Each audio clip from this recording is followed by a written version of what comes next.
It all started when I attended a church in Lagos.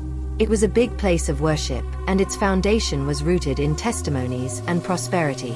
When it came to success, wealth, and affirmations, this church was it.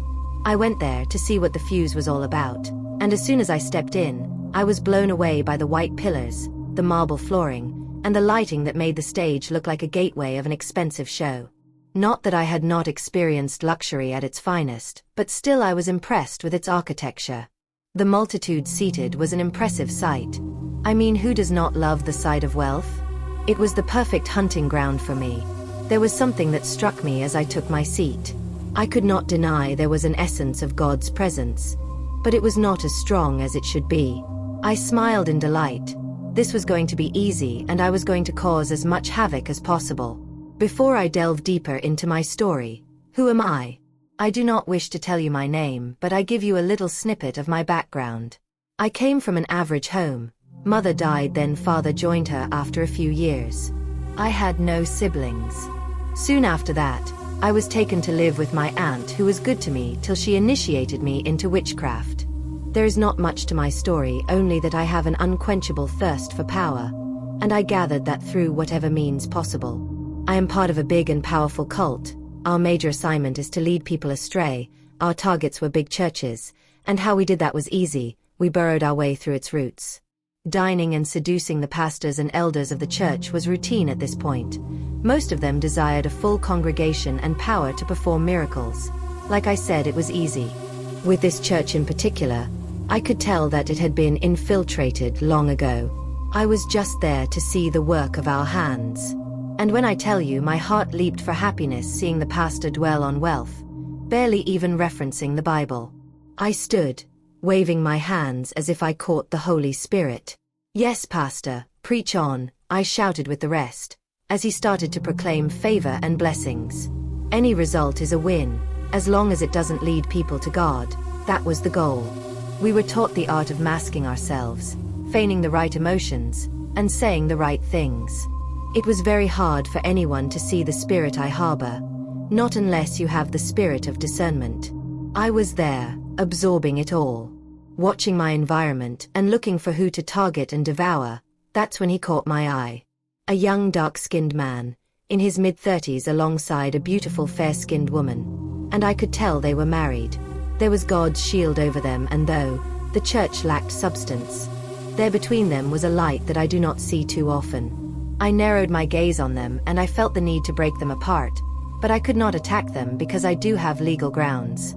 There, I sat ignoring what the preacher said, and in my spirit, I began to formulate my plan. The more I stared, the more my desire for the man increased. He was a man who loved his wife. I could see peace and love in his eyes, and that made me unsettled. The first step was to infuse myself in the church and align myself with the integral part of their culture, then get as much information as I could from them, and the third was to hit them both in their vulnerable spots. Everyone has it. The mere thought of executing this new project made me excited. It got my blood pumping with purpose.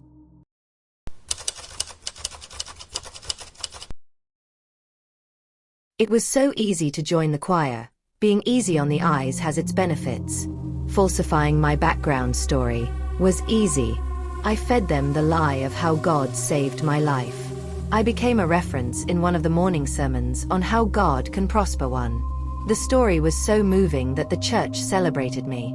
Deep down, I could not help but mock them all as I presented myself to be very religious. I was the last to leave and the first to come in. Never missed practice. Soon enough, I had caught the eyes of some suitors. All that did not matter to me. The man I desired belonged to another. My pretense was authentic. If I was not on the floor crying to God, with my hands up high, I was dancing in delight. I had become an example of who a woman of God should be. I could already sense the envy and jealousy that had started to infiltrate the minds of the single women there. I had not even started yet. I was killing birds with plenty of stones. Christians sometimes make it so easy. I finally introduced myself to the couple. His name was Ben, and hers was Grace. He was a dark-skinned, tall man. He had a beard that covered his sharp jawline, white pearly teeth, eyes that were perceptive, and skin flawless like a baby's behind. He was the kind of man any woman would desire. My need to have him intensified as I fought the feeling of possessiveness that rocked my stomach. After taking his hand in mine, my eyes accessed him closely.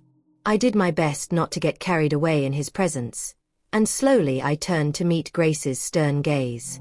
There was something about the way she looked at me, and I could tell that her spirit of discernment was at its peak. She knew something was off about me. I could see it in her eyes. I put on my best smile. Although her seeing through me was unexpected, I let the smile come as naturally as possible as I introduced myself to her. Still, that did not put her at ease. Ben placed his hand on the small of his wife's back. Already done with the small pleasantries, he was unsuspecting, unlike his wife. Her eagle-like stare made me falter a bit before he ushered her away. Maybe this would not be as easy as I thought it was going to be. Taking him away if none of them saw it coming was an easy mark, but when one of them could tell, that would be much harder. I was not ready to give up. I was determined to have in my arms no matter the costs. All I had to do was go deeper spiritually to fish him out. Their love story made my blood boil as I listened to Hal, short for Halamat. She was once a Muslim who converted to Christianity 5 years ago, so we call her Hal for short. She told me how he reached out to her on social media, and the rest was history. He was a successful businessman while his wife was a full-time baker. I knew what she was telling me was not exactly what I needed to win this battle, but every detail I could gather helped my cause. I was quick to take the matter to the cult, my newfound dream and desire. There was no time to waste.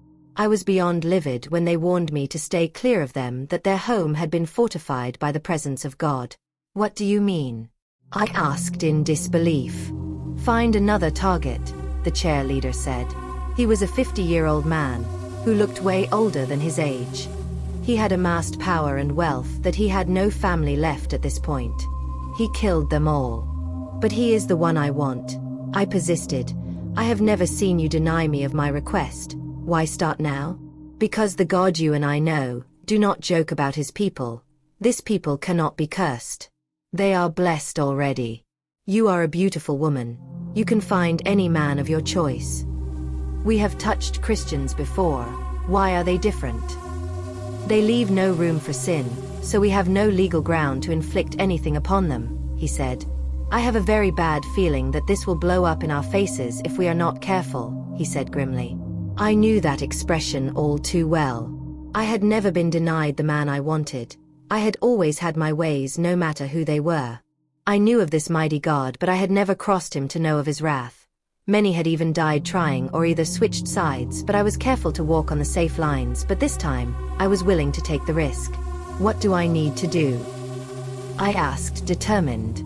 He stared at me and then sighed in resignation. Make them remove his covering from them. He is faithful to them, but humans can be persuaded. If you can successfully get them to do this, you can be able to infiltrate their marriage. That's all I need to do. I asked, and he nodded in confirmation. It was midnight, the witching hour when I sent a monitoring spirit to their home, and was shocked to find the demonic spirit battered beyond recognition, on the floor of my room, burnt to a crisp. I could still see the steam on him. I was baffled as he reported the place had no weak spots, and it was so full of light that his efforts to get into their home had failed terribly. This just got thrilling. I have never shied away from a challenge. This only motivated me to think I was about to have the man of my dreams, and I was sure that I would become successful. The plan started to form in my head, and I knew they had no chance. All I needed was Ben to give me a little of his attention. It was all I needed to make this work.